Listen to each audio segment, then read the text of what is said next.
தானே ஆழிபலம் கொண்டு அயன்மால் இருவரும் ஊழிபலம் செய்ய ஒன் சுடர் ஆதியும் ஆழி கொடுத்தனன் அச்சுதற்கௌவழி வாழி பிரமர்க்கும் வாழ்கொடுத்தானே தாங்கி இருபது தோளும் தடவரை ஓங்க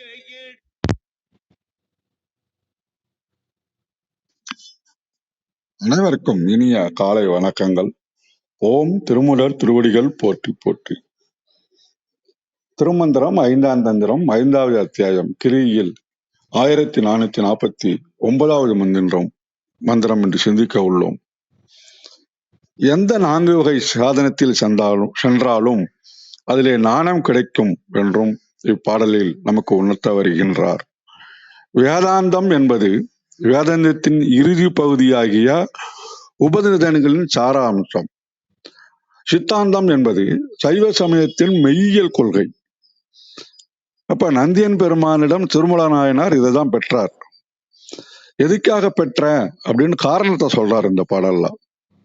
அறியாமையில் உள்ள மனிதர்கள் உயர வேண்டும் என்கின்ற கருணையால் தான் நந்தியன் பெருமாள் எனக்கு அருளியதை நான் இப்பாடல்களில் வெளிப்படுத்துகின்றேன் அப்படின்னு மிக்க ஒரு யதார்த்த உலக வாழ்க்கைக்கு தேவையான விஷயத்த ஏன் சொல்றேன், நான் எங்க பெற்றேன், எல்லாத்துக்கும் உள்ள ஒரு கோரிலேஷனை அழகா இங்க திருமல நாயனார் இணைத்து ஒரு முடிவோட சொல்லுகின்றார். மிக்க நன்றி. வாருங்கள் ரத்னகுமார் ஐயா, வணக்கம். நன்றிங்க. திருச்சிற்றம்பலம். திருமூலர் திருவடிகள் போற்றி போற்றி. திருமூலரின் திருமந்திரத்தில் 5ஆம் தந்திரத்தில் சரியை 5வது அத்தியாயம் பாடல் 1449 பார்த்து கொண்டிருக்கின்றோம். பாடல் ஒலிக்கின்றது. சரியாதி நான்கும் கருஞான நான்கும் விரிவான வேதாந்த சித்தாந்தமாறும் பொருளானது நந்தி பொன்னகர் போந்து மருளாகுமாந்த வணங்க வைத்தானே. சரிதையாதி நான்கும் தகுஞானம் நான்கும் விரிவான வேதாந்தம் சித்தாந்தம் ஆறும் பொருளானது நந்தி பொன்னகர் போந்து மருளாகும் மாந்தர் வணங்க வைத்தானே. இதன் விளக்கமாக சரவணனையா தளத்திலிருந்து இறைவனை அடைவதற்கான சரியை, கிரியை, யோகம், ஞானம் ஆகிய 4 விதமான வழிமுறைகளுக்கும் அவற்றை செய்வதற்கு தேவையான அறிவாகிய 4 விதமான ஞானங்களுக்கும் அந்த ஞானங்களின் விரிவாக இருக்கின்ற வேதத்தின் எல்லையாக இருக்கின்ற காபிலம், காணாதம், பாதஞ்சலம், அட்சபாதம், வியாசம், ஜைமினியம் ஆகிய 6 விதமான வழிமுறைகளுக்கும் சித்தத்தின் எல்லையாக இருக்கின்ற பைரவம், வாமம், காளாமுகம், மாவிரதம், பாசுபதம், சைவம் ஆகிய 6 விதமான வழிமுறைகளுக்கும் உண்மை பொருளாக இருக்கின்ற குருநாதனாகிய இறைவன் தம்மை அடையும் இந்த வழிமுறைகளை அறியாமல் மாயையில் சிக்கி சுழன்று கொண்டிருக்கின்ற மனிதர்களை தான் வீற்றிருக்கும் தங்கம் போன்ற தில்லை சிற்றம்பலத்திற்குள் நுழைய வைத்து தம்மை வணங்கும்படி செய்து அவர்களை ஆட்கொள்கிறான். இதன் உட்கருத்தாக மாயையில் இருக்கின்ற மனிதர்களை சரியை முறையில் தான் வீற்றிருக்கும் கோயில்களுக்கு வர வைத்து தம்மை வணங்கும்படி செய்து அதன் பயனால் மாயையை நீக்கி ஞானத்தை கொடுத்து இறைவன் ஆட்கொள்கிறான். இது சரவணனையா தளத்தில் கொடுத்திருக்கிற விளக்கம். அடுத்து தேவாரம் டாக்டர் அர்ஜுன் இருக்கிறதையும் பார்த்துருவோம். சரியை, கிரியை, யோகம், ஞானம் எனும் 4 நெறிகளும் அவற்றில் முடிவாக உள்ள தகுதி பெற்ற ஞானம் ஒன்றிலே ஞானத்தில் சரியை முதலிய 4ம் விரிந்துள்ள இவையே வேதத்தின் தெளிவாய் அமைந்த சிவகாம நெறி. அறனையே பொருளாகின்ற நிலையை சிவபெருமான் அறியாமையுடைய மக்கள் அதனினும் நீங்கி தனது ஒளியுலகத்தை அடைந்து தன்னை வணங்கி வாழ்தல் பொருட்டு வைத்துள்ளார். இதன் குறிப்புரையாக அதனால் இவையே வீட்டு நெறிகளாம் என்பது கருத்து. ஏனை வேத நெறிகள் இம்மை மறுமை எனும் உலக நெறிகளாம் என்க. சித்தாந்தம் என்பது இங்கு சிவாகமத்திற்கு பெயராய் அது பற்றி கொள்ளப்படும் நெறிகளை குறித்தது. அந்நெறிகள் ஆறாவன. அது பாடான வாத செய்வோம், பேதவாத செய்வோம், சிவ சமவாத செய்வோம், சிவ சங்கிராந்த வாத செய்வோம், ஈசுர அவிகாரவாத செய்வோம், நிமித்த காரண பரிணாம வாத செய்வோம் எனும் அகச்சமயங்கள். இவற்றுள் இறுதியில் உள்ளது சிவாத்துவ வித சைவம் எனவும் படும். ஐக்கியவாத சைவமும் சிவாகமத்திலேயே ஆயினும் அது அவ்வாகமங்கள் முதன்மையாய் கூறும் ஆவண மலத்தை கொள்ளாமையால் வேதாந்த தெளிவாகாது. அகப்புற சமயங்களோடு கூட்டி எண்ணப்படுகின்றது. சிவலோகத்தை அடைந்து வாழும் வாழ்வுகள் யாவும் பதமுத்திகளே. அகச்சமயங்கட்கு பதமுத்திகளே பயன் என்றதனால் பரமுத்தி சித்தாந்த சைவத்தினின்று எய்தலாகாமை அறியப்படும். இதனால் சரியை முதலியவைகளே வீட்டு நெறிகள் என்பது வலியுறுத்தப்பட்டது. இது தேவாரம்.org கொடுத்துருக்கிறத பார்த்தோம். அம்மா கௌரி அம்மா வணக்கம் அம்மா. பாருங்கம்மா. நன்றி ஐயா, வணக்கம். அருமை, நிறைய விளக்கங்கள் கொடுத்தீங்க, மிக அருமை. அதுமாரி ஐயாவோட லைன் ஐயாவோட விளக்கமும் மிக அருமை. நன்றி நன்றி, அனைவருக்கும் நன்றி. அனைவருக்கும் அன்பு வணக்கம். ஓம் நந்தியம்பெருமான் திருவடி போற்றி, ஓம் திருமூலர் திருவடி போற்றி, ஓம் நம சிவாய. திருமந்திரம் 1449. சரியாதி 4 தருஞானம் 4 விரிவான வேதாந்த சித்தாந்தம் 6 பொருளான நந்தி பொன்னகர் போந்து மருளாகும் மாந்தர் வணங்க வைத்தானே. Translation: The four Sariya and the rest, the four resultant realizations, the six like the elaborate Vedanta and Siddhanta, are established by Nandi leaving his golden abode for the sake of ignorant people to worship. இந்த பாடல்ல லைனாயா சொன்ன விளக்கம் நல்லா இருந்தது. இது எங்கேருந்து வந்தது, இது எப்படி கொண்டு வந்தோன்றத சொல்றதாகவும் குருக்கு நன்றி சொல்றதாகவும் பார்க்கலாம். சரியாதி 4 சரியை முதல் 4 சரியை கிரியை யோகம் ஞானம் அது தரும் ஞானம் 4 சரியையால் கிடைக்கப்பெறும் ஞானம், யோகத்தால் கிடைக்கப்பெறும் ஞானம். நம்ம பார்த்தபடியும் என்னோட பார்வையிலையும் நான் அதை பார்க்கலான்னா அது வந்து மனம் புத்தி சித்தம் அகங்காரமாகவும் பார்க்கலாம். அதனால ஆணவம், அந்த மனம் புத்தி சுத்தமாகும்போது நம்மளோட மாயை நீங்கும். சித்தம் ஆகும்போது நம்மளோட கண்மம் வந்து போயிடும். வினைகள் எல்லாம் நம்ம கொண்டு வந்த பிறவி வினைகள்லாம் அந்த ஆழ்மன பதிவுகளில் இருக்கிற விஷயங்கள்லாம் போகும். அகங்காரமும் சுத்தமாகும்போது ஆணவமும் நீங்கும். எப்படி இந்த ஆணவம் கண்மம் மாயை நீக்கிறதுக்கான விஷயங்களாக தான் நமக்கு கொடுத்துருக்குறாங்க இத்தனை பாதைகளும். அதில் வந்து நம்ம பெரும் ஞானமும் அந்த ஞானமும் அப்புறம் விரிவான வேதாந்த சித்தாந்தம் 6. இதையே இன்னும் விரிவாக சொன்ன விஷயங்கள் தான் வேதாந்த சித்தாந்தம். அதில் வந்து அந்த 6ன்னு பார்த்தா அந்த யோகாந்தம், கலாந்தம், நாதாந்தம், சித்தாந்தம், போதாந்தம் அந்த மாதிரி வரும். அது இன்னும் டீட்டெயிலாக சொல்லியிருக்காங்க. எங்கேருந்து ஆரம்பிக்கணும், என்ன மாதிரியான நியமம்லேருந்து எந்த மாதிரியான வாழ்க்கை முறை நம்ம வச்சுருக்கணும், எந்த பூஜை முறைகள்லாம் செய்யணும், எந்த வழிபாடு முறைகள் கோயிலா எப்படி என்ன ஏதுன்னு அந்த ஃபுல் டீட்டெயில்ஸும் கொடுத்துருக்குறாங்க. அது மட்டும் இல்லை, யோகாந்தமில் வந்து இந்த யோக நிலை, யோக விஷயங்கள், அப்புறம் கலை விஷயங்கள், அப்புறம் அதனால் நம்ம பெரும் நிலைகள், ஒவ்வொரு நிலைகளை அந்த இறைவனை ஃபஸ்ட்டு பார்க்குற மாதிரி தான் வரும், புரிஞ்சுக்கிற மாதிரி ஃபஸ்ட்டு வரும். அப்புறம் அதை நமக்குள்ளே அதை உணர்கிற நிலை வரும். அந்த உணர்ந்த நிலையே தரிசிக்கிற நிலையில தான் இருப்போம். அப்புறம் தரிசிக்கிற நிலையோட கொஞ்சம் கிட்டக்க போய் நம்ம கூட அந்த நிலையிலே இருக்கிற மாதிரி இருக்கும். அப்புறம் இறைவனோடு கலக்கிற நிலை, இதுமாரி அந்த நிலைகள்லேருந்து முழுமையான விஷயத்த நமக்கு கொடுத்துருக்குறாங்க. அந்த விஷயத்தில் எல்லாத்துலேயும் பார்த்தா என்ன இருக்கும் அப்படின்னா, நம்ம வந்து இந்த அறியாமையிலேருந்து நம்ம சிவத்தோடு சேர்ற விஷயங்கள் தான் கொடுத்துருப்பாங்க. அந்த இத்தனையும் கூறும் இந்த இத்தனை ஞானத்தை பற்றி உணர்த்தும் இல்லைன்னா கூறும் வந்து உண்மை பொருளானது நந்தி பொன்னகர் போந்து. இந்த உண்மை பொருளான நந்தி அப்படி பார்க்கலாம். இல்லைன்னா அவங்க கூறின இந்த உண்மை பொருள் அனைத்தும் ஆனதை உண்மை பொருளானதை நந்தி பொன்னகர் போந்து. போந்து அப்படின்னா சென்று, அடைந்து, அந்த மாதிரியான அர்த்தம் போட்டிருந்தாங்க அகராதியில். அப்போ வந்து நந்தி தேவர் வந்து அந்த பொன்னகர் அப்படின்னா சிவலோகம், கைலாயம் அந்த மாதிரியான பொன்னகர்னு சொல்கிறாங்க. இல்லை பொன்னம்பலம்னு எடுக்கலாம்.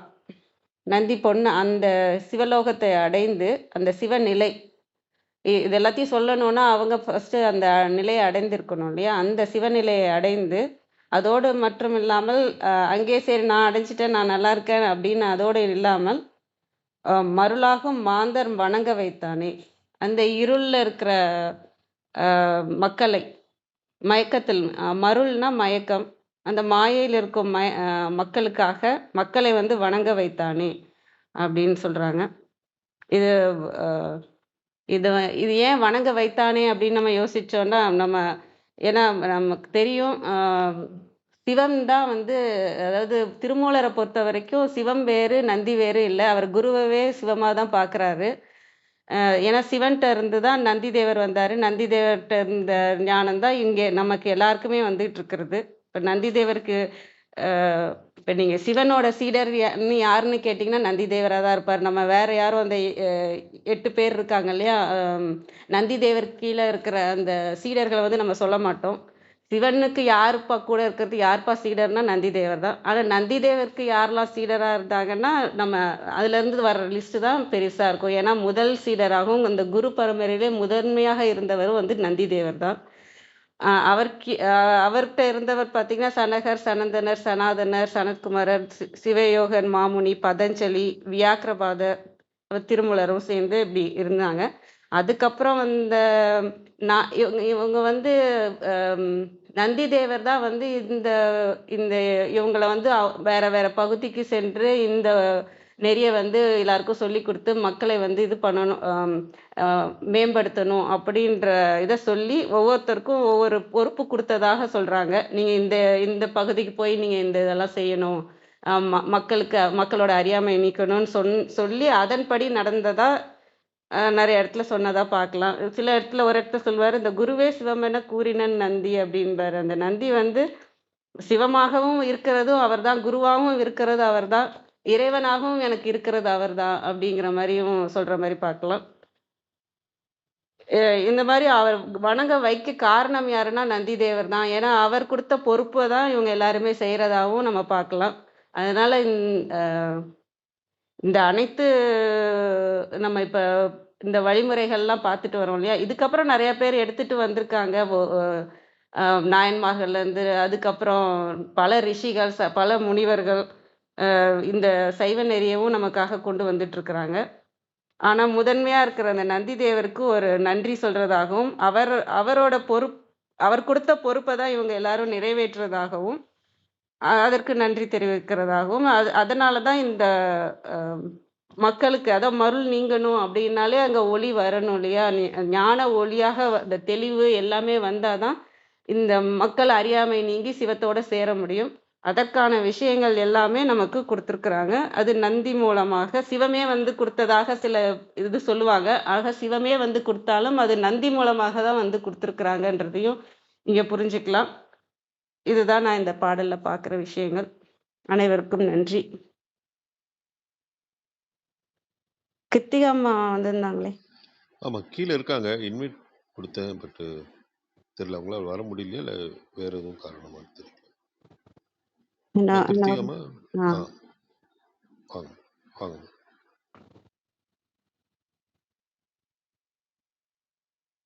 வாங்கம்மா கிருத்திகம்மா. வணக்கம் அம்மா. அது என்னமோ தெரியல, இன்வைட் கொடுத்தா வரமாட்டேங்குது. சரி, ஹேண்ட் ரைஸ் பண்ணாதான் மேல வர முடியுது.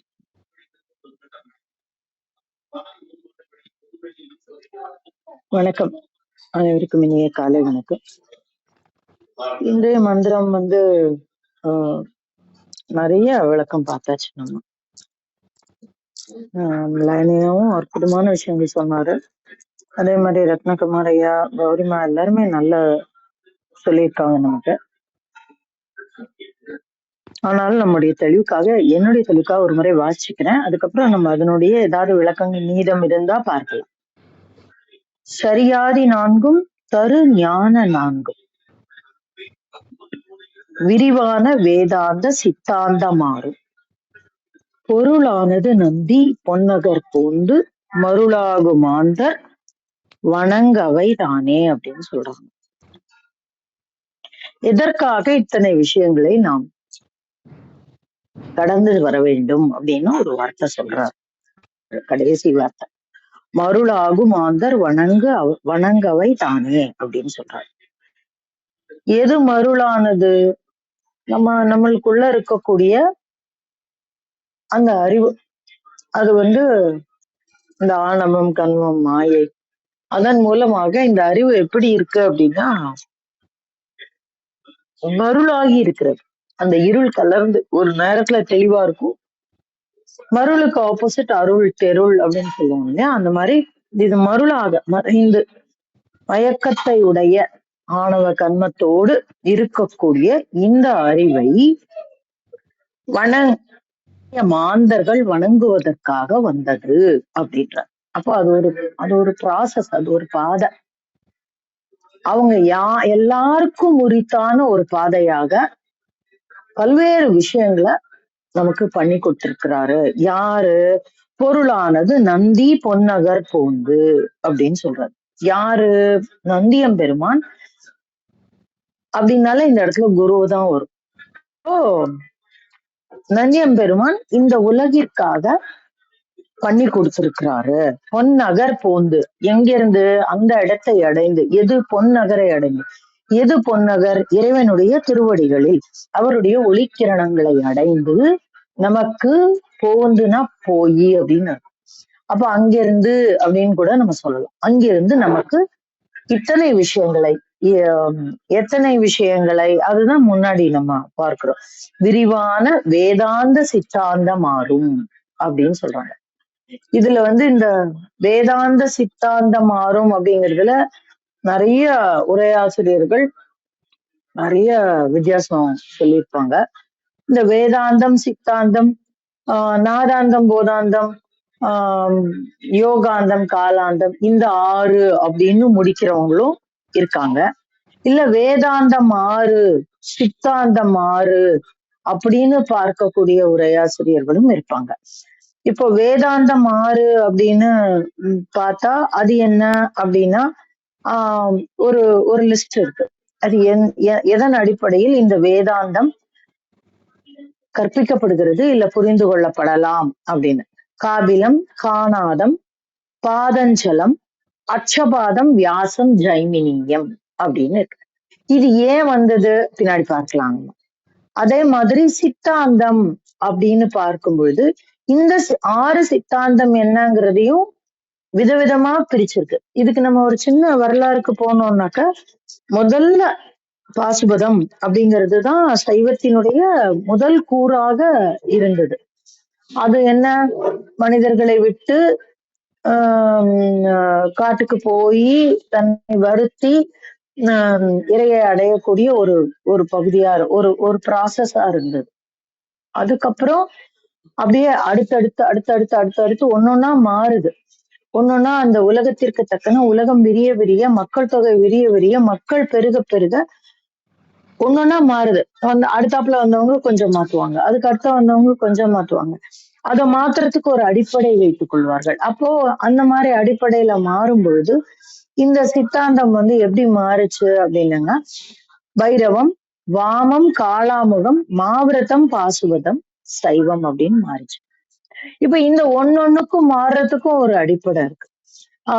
சிவனுடைய அந்த 5 முகங்களில் இருந்து தோன்றக்கூடிய அந்த முகங்கள், அதிலிருந்து பிரியக்கூடிய பிரிவுகள் இப்படின்னு இதை நம்ம இந்த ஆகமங்களினுடைய, இந்த சித்தாந்த ஆகமங்களினுடைய வரலாறை நோக்கி நம்ம போக ஆரம்பிச்சோம்னா ரொம்ப பெரிய பயணமா இருக்கும். அது அந்த பயணத்துல நம்ம எதற்கு இதெல்லாம் கத்துக்கணும் அப்படிங்கிறது எந்தெந்த காலங்கள்ல இந்த ஆகமங்கள், இந்த சித்தாந்தம் வகைப்படுத்தப்பட்டது, எந்தெந்த காலகட்டத்துல அது புழக்கத்துல இருந்தது, ஆஹ் அது இப்ப என்னவா மாறி இருக்கு, இப்பவும் மாறி இருக்கு. இன்னைக்கும் காபாலிகம் இருக்கு, இன்னைக்கும் பாசுபதம் இருக்கு, இன்னைக்கும் கங்காளம் இருக்கு, ஆஹ் இன்னைக்கும் மாவிரதம் இருக்கு. ஆனா அது எப்படி மாறி இருக்கிறது, எந்த காலகட்டத்துல அது மாறிட்டு அப்படின்னு நம்ம பார்க்க ஆரம்பிச்சோம்னாக்க ரொம்ப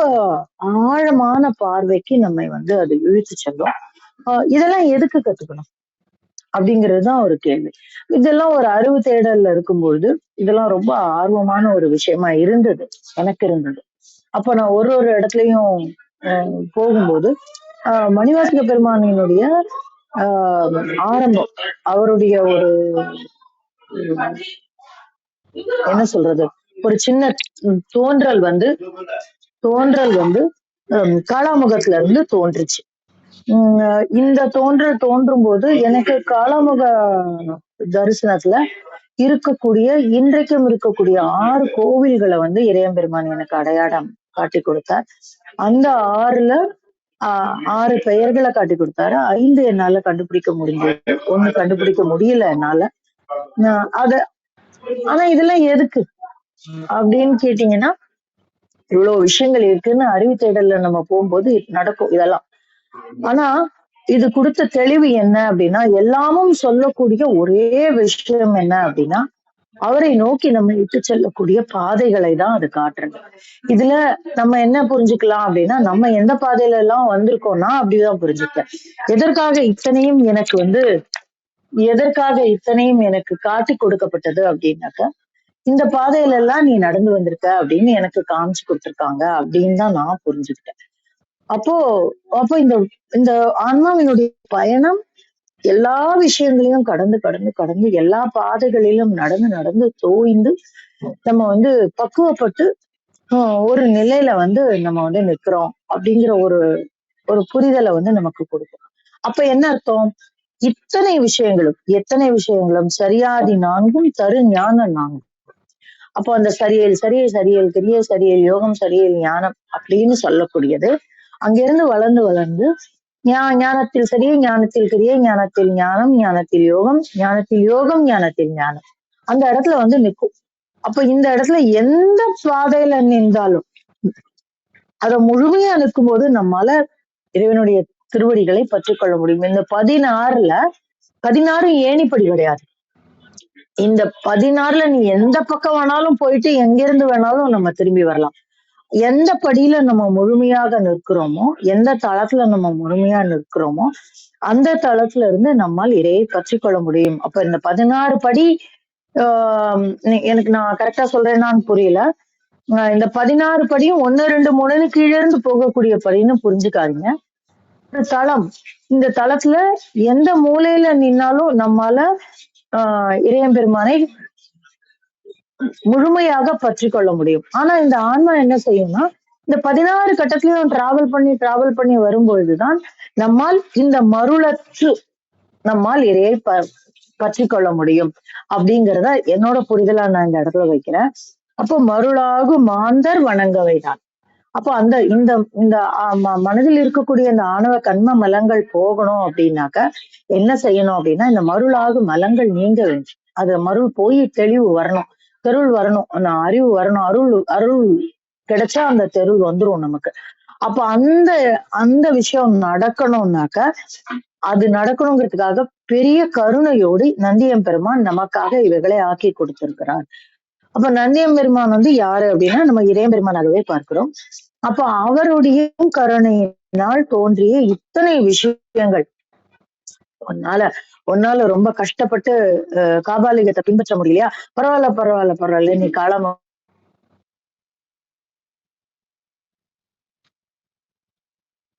எடுத்துக்கோ, நீ காலாமுகத்துல எடுத்துக்கலையா, நான் அதுல இருந்து பிரியலைன்னா பரவாயில்ல, நீ காபாலிகத்தை வச்சுக்கோ. என்னால காபாலிகமும் முடியல, என்னால இந்த இவ்வளவு பெரியல, நான் குடும்பத்தோட இருக்கேன், என் குடும்பம் மொத்தமும் இதுல உள்ள வரணும், அப்ப என்ன பண்ணும், அப்ப நீ வந்து இந்த சைவத்துக்கு போ.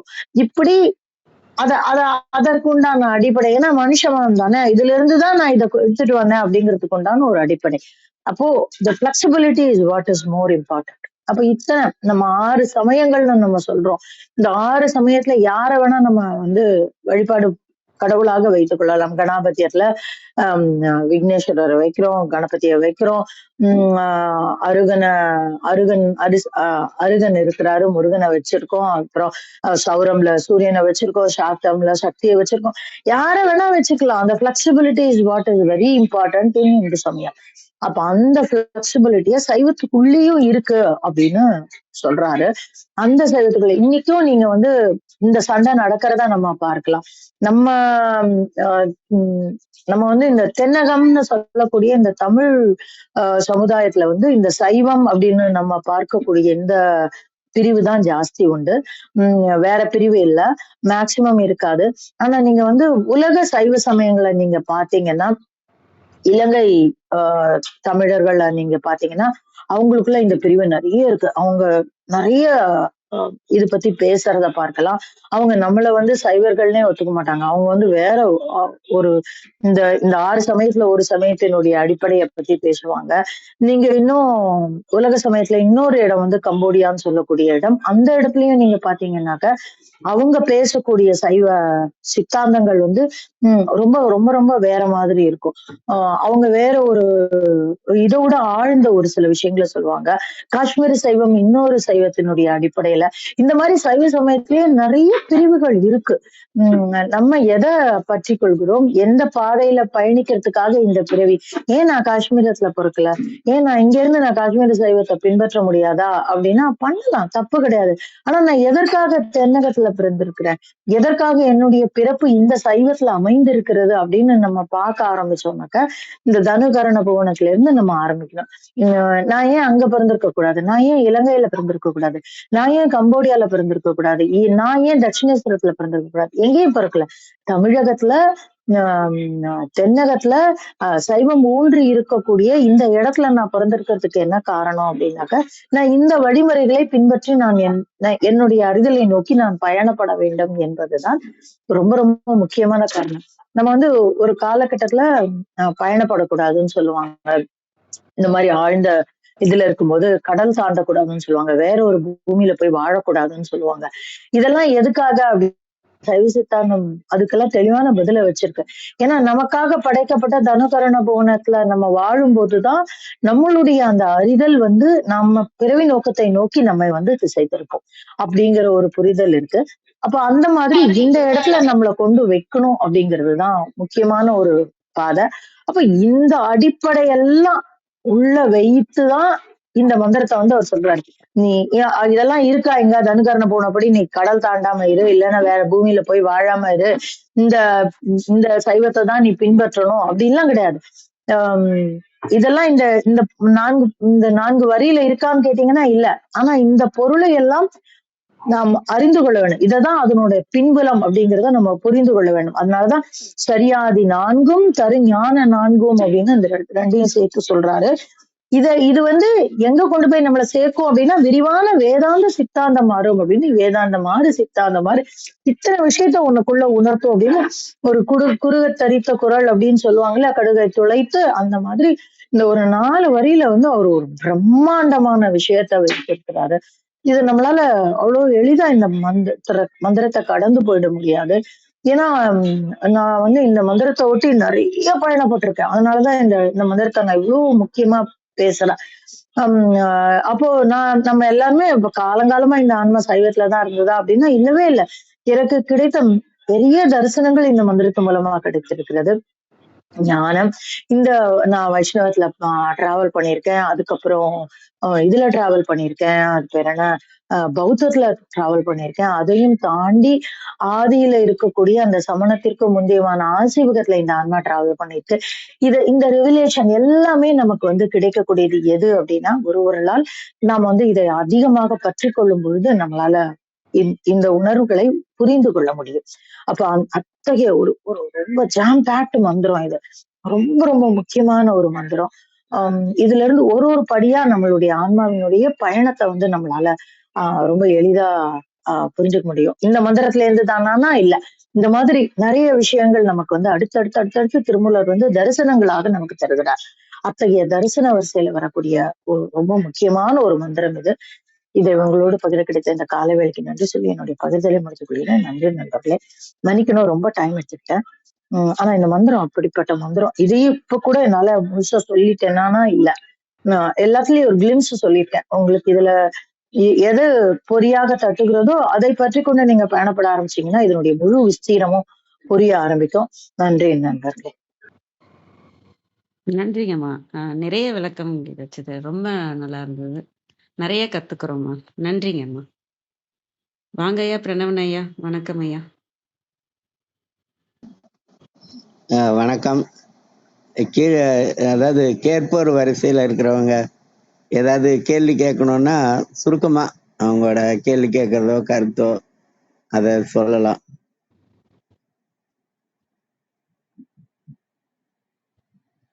சரி, யாரும் ஒன்றும் சொல்லல. அதனால இப்போ இன்றைக்கான பாடல்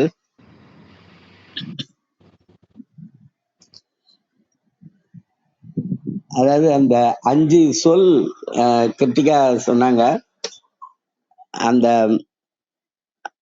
முதல்ல வந்து நமக்கு பொருள், அந்த பொருள் அப்படிங்கிறது பரம்பொருள். அந்த பரம்பொருள் அப்படிங்கிறது ஏன் அப்படின்னா அருளுடன் இருப்பதால் தான் அது பரம்பொருளாக இருக்கிறது. அதுக்கப்புறம் ஆனா நம்ம ஆன்மாக்கள் வந்து இருள் அப்படிங்கிறதுல இருக்கும். இருள்ல இருக்கிறோம் அப்படிங்கறத தெரிஞ்சுக்கிட்டோம்னா அதுக்கப்புறம் அது தெளிவு, அதுதான் தெருள் அப்படிங்கிறது. அந்த இருள் மருள், மருள்ல இருந்து தெருள், அப்புறம் அருள் அப்படி வந்துரும். இதுல 5 சொல் ரொம்ப முக்கியம். என்னன்னா, 1 இருள், 2வது மருள், 3வது தெருள், 4வது அருள். ஆனா இந்த 5வதா இருக்கிறது பொருள் அப்படிங்கிறது. உலகியல் பொருட்கள்ல இருந்தோம்னா நமக்கு இருளும் மருளும் வந்துகிட்டே இருக்கும். ஆனா பரம்பொருளோடு இருந்தோம் அப்படின்னு சொன்னா இருளும் மருளும் நீங்கி நமக்கு வந்து அருள் அப்படிங்கிறது வரும்.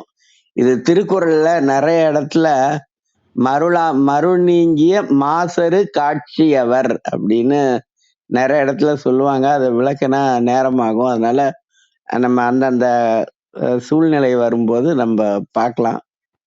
இன்றைக்கான பாடல் வந்து இது எல்லாத்தையுமே நமக்கு விளக்கி சொல்லக்கூடியது எது அப்படின்னா விளக்கு தான். அதனால அதை நம்ம வந்து அதாவது திருவருட்பால அருள் விளக்க மாலை அப்படின்னு ஒரு 100 பாடல் இருக்கு. அருள் விளக்க மாலை அப்படிங்கிறது. அதுல முதல் பாடல் மட்டும் ஓதி நிறைவு பண்ணிக்கலாம். அருள் விளக்கே அருட்சுடரே, அருள் விளக்கே அருட்சுடரே, அருள் ஜோதி சிவமே, அருள் விளக்கே அருட்சுடரே, அருள் ஜோதி சிவமே, அருளமுதே அருள் நிறைவே, அருள் வடிவ பொருளே, இருள் கடிந்து என் உளம் முழுதும் இடம் கொண்ட பதியே, இருள் கடிந்து, கடிந்துனா நீக்கின்னு அர்த்தம். இருள் கடிந்து என் உளம் முழுதும் இடம் கொண்ட பதியே, என் அறிவே என் உயிரே எனக்கினிய உறவே, என் அறிவே என் உயிரே எனக்கினிய உறவே, மருள் கடிந்த மாமணியே மாற்றறியா பொன்னே, மருள் கடிந்த மாமணியே மாற்றறியா பொன்னே.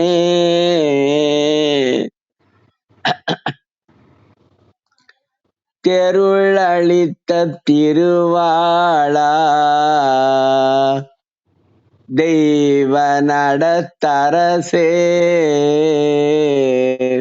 மன்றில் நடம் புரிகின்ற மணவாளா எனக்கே.